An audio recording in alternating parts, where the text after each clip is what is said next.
Alright guys, we want to do a little bit of unboxing. Any guesses as to what this might be?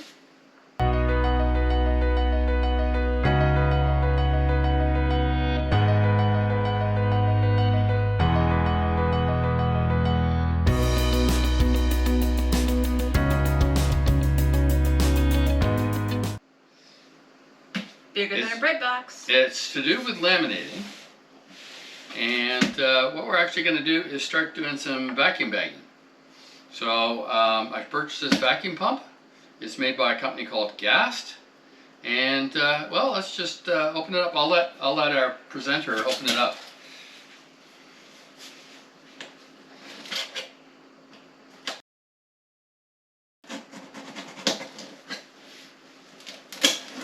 Yeah, as you can see, Robin's back. Somewhat mobile. We're getting there. Yeah, she still can't lift a lot or whatever, but she's at least moving around. It's a step in the right direction.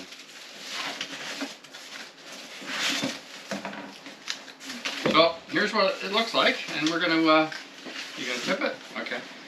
All right, let's do it that way. We'll tip it and everybody can see what it is. So there we go.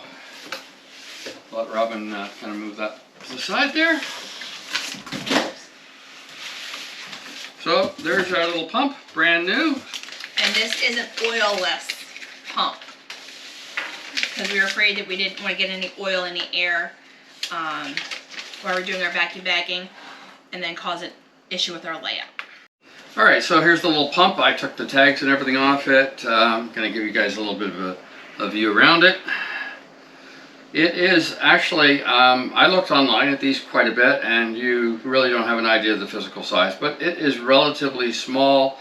It's, you know, probably about 8 to 10 inches, about 8 inches long, about 4 or 5 inches wide. It has a couple of functions. Not only can it produce a vacuum, but it can also be used as a small compressor. So, and there's two valves here to adjust the pressure or the vacuum. And then there's these two barbs. So it's relatively quiet. I'm going to just turn it on for you. Alright, so Robin read the manual and it showed not much.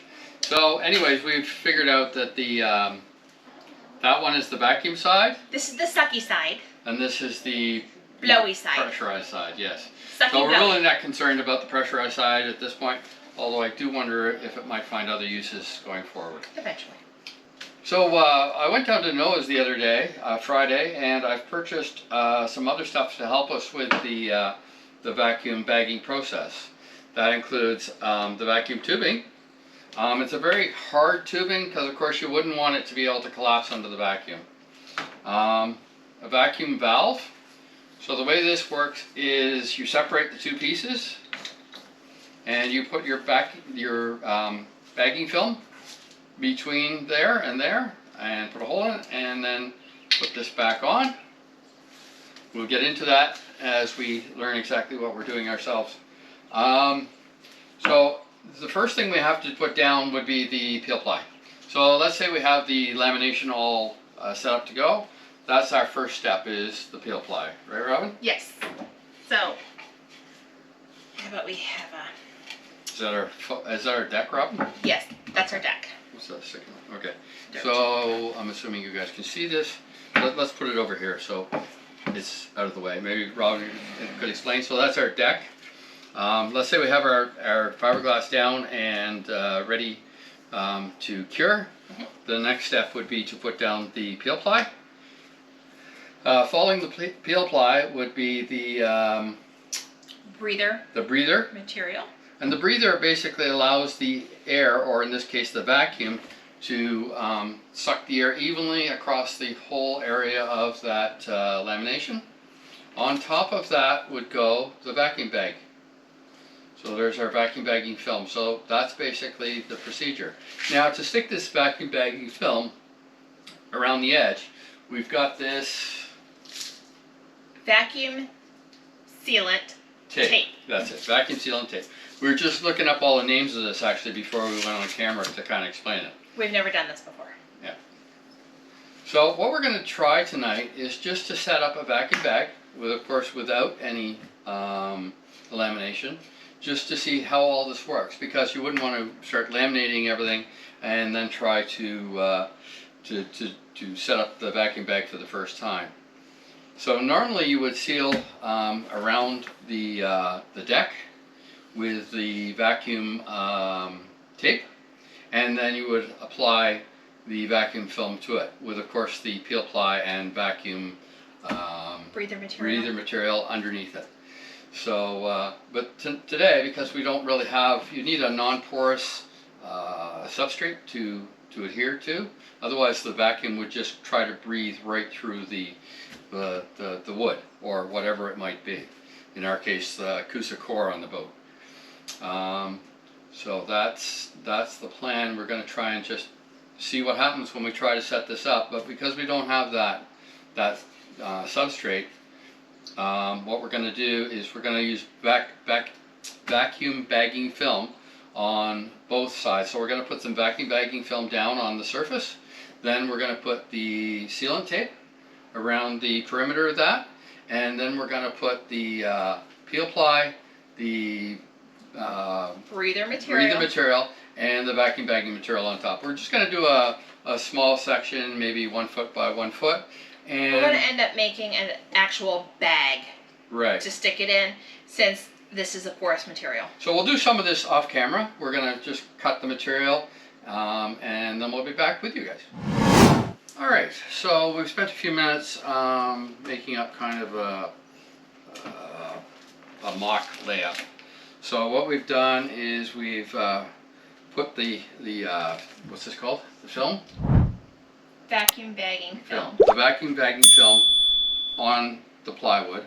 We've left it long enough that we can fold it back over like so. We cut ourselves a piece of 1708 just for demonstration purposes. So there's our 1708. Maybe I'll just show you how this tape is. Probably, maybe you can point the tape out. So that's our vacuum bagging tape. And we didn't do the bottom edge because it's going to be folded over. We just got to make sure we keep this film really tight to that, otherwise we're going to end up with a leak there. So there's our 1708. There's our vacuum bagging breather material. Yeah. Making sure it's not over the tape. And then a small piece of peel ply that would go over the top. Nope. Wait a minute, we're doing this wrong, guys. Yep. Alright, correction. 1708. Peel ply. Because the peel ply stops the bond, like stops it from sealing to, like if we put this down, it would be sealed to this. So the peel ply, the breather, and then what we're going to do is we're going to seal this and make the bag. So very Robin, carefully. What I'm going to do is I'm going to hold this up, and you're going to start sealing it this way. But we got to make sure that we get it really kind of tight to that. Okay? So I'm just going to hold it up, and Robin's going to start with one edge, and then the other edge. Okay, and then we're just going to work it down, making sure that's about as far as I go on that side. Yep. Keeping it aligned so we don't end up with no film. I guess that's one lesson that we'll have to learn, is that we really want to leave ourselves more access to the vacuum bagging film rather than less. You all right there, Robin? Yeah, I'm just kind of borrowing from Peter to pay Paul. Okay. I'm going to squish this down a little bit because we want to make sure that this is sealed really nice and tight. Keeping in mind, once again, this is a fold over at the bottom. So we're just going to, once we apply the vacuum, this should all suck down, and you can see the air inside of it. It should suck it down really nice and tight. So there's our bag ready to go. We're just going to have to see how it goes as far as any leaks. We did double up some of the film here, or the tape, so we're going to have to see how that works out once we get the pump. Alright, so I'm going to go get the pump and then we'll be right back.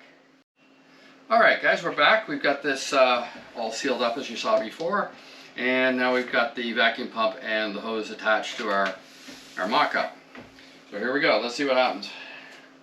You're seeing it at the same time we see it for the first time we've ever done this. Let's see what happens. There we go, just sucking it right down.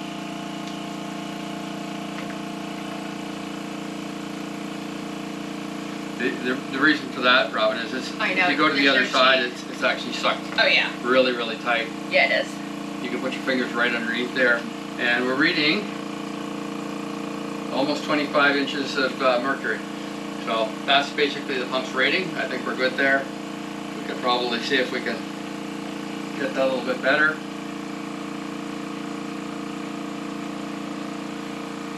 See if we can get any of the leaks out of the.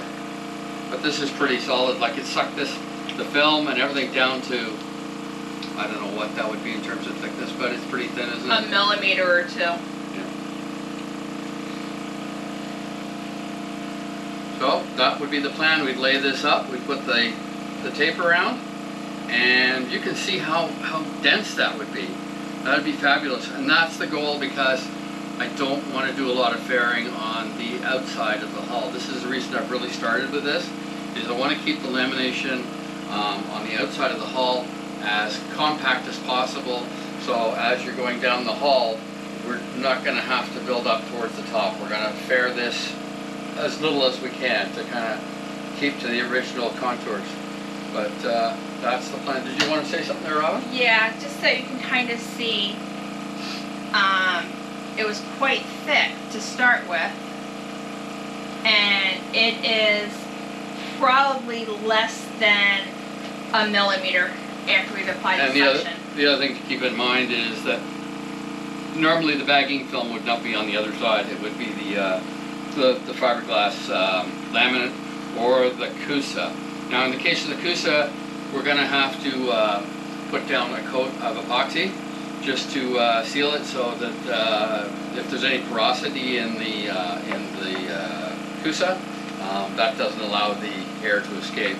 But because the CUSA is just simply fiberglass pressed together into a board. Well, there's more than that to it. There's a foam core in it. Right, but so there is definitely air in there. If anybody's worked with CUSA, you know how very lightweight it is. So, I think this might work. Yeah, it didn't seem bad. I wonder what's going to happen when we turn the pump off. Let's find out. Okay, here we're going to turn the pump off. It should hold a vacuum. We're losing vacuum. But I don't know how much, like we'd have to, really to say we've got a good vacuum, we'd have to put a valve in here to confirm that. And it's still pretty, it's just not hard. No. So, yeah, but the whole thing is we'd run the pump through the whole lamination. For the curing process. Yeah, run it for 24 hours and let it cure up. And then once that's happened, we'll be able to turn the pump off, and it should stay compressed. Well, it will stay compressed. I think the next step before we actually do this, because you can see it's coming off now, we're losing the vacuum, but it's probably escaping back through the pump. I don't think the pump has any kind of valve to hold it. So as soon as you turn the pump off, the air tends to migrate back through. And we'll have to look into that, but I think that's the case. The other thing, I guess, is the next mock-up before we actually do this in reality is I want to build sort of a plywood mock-up of the bulwarks where it migrates or where it changes angle down onto the deck, and also like a mock-up for the side of the hull. And then we'll actually epoxy that, and we'll actually do this process before we actually start doing it on the boat itself. So that's the plan. That way we'll know how much it will truly adhere to the curves. Yeah, that's the other question, because when we do the what do you call them, the fillets. When we do the fillets, we want to make the fillet, especially at the bottom of the bulwarks, as tight as reasonably possible. Probably just a 1/2 inch radius. I think that's the kind of the minimum. But I think with the vacuum bagging, you could probably go even tighter. But yeah, I'm not going to push the limits. Yeah. So So we're going to have to do this round, like a fillet at the bottom. Like say this was the inside of the the bulwarks. This is the deck. Put a fillet in here. We'll round off where the top of the bulwarks is. We'll put a round over on the top, a round over on this side, and then just down to down there. So we'll have to make that mock-up, and then we can actually try laying this up. Yep. So that's where we go from here. So hang in. We're going to do some vacuum bagging. Another skill we're learning. Hopefully, not the hard way. Alright guys, we've got another unboxing to do. Something else to add to the vacuum bagging kit.